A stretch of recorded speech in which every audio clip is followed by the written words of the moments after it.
بسم الله الرحمن الرحيم. ما زلنا في الإسماعيلية بنصور في خمس فدادين فيهم كهرباء ومية، محوطين ببذر رمية، فيها شبكة الري بتاعتها في الأرض أهي، المية أهي ظاهرة بالتنقيط. خمس فدادين، نهايتنا البزروميا اللي هناك دي، الحرف الضلع اللي هناك ده، والكهرباء دي فيها. نهايتنا هنا البازروميا دي، وده البازروميا، ودي البازروميا. الارض فاضيه، التربه فيها ممتازه، التربه حمراء ممتازه. ارض تبع جمعيه اسماعيليه، تبعد عن الاسفلت 3 كيلو مدق، يبقى الارض تبعد عن الاسفلت 3 كيلو مدق. سعر الارض كويس جدا،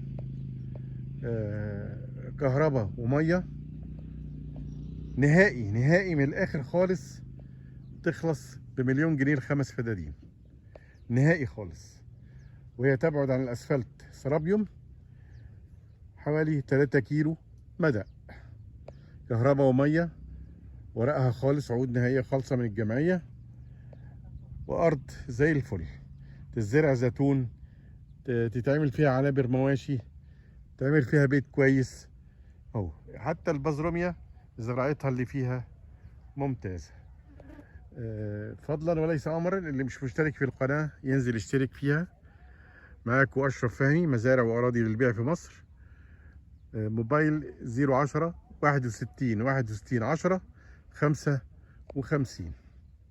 فضلا وليس امرا، اللي ما اشتركش في القناه يشترك فيها ويفعل زر الجرس علشان يجيله كل جديد.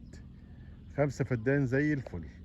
المبنى الابيض ده موجود فيها، والبير عند عمود الكهرباء ده. الارض عقود ملك نهائيه خالصه، نهائي. احنا بنقول اول مره نقول السعر في الفيديو نهائي. الخمسه فدان يخلصوا بمليون جنيه، يعني الفدان بحوالي 200,000 جنيه، حاجه ممتازه. ارض فيها ميه وكهرباء و200,000 جنيه، ممتازه.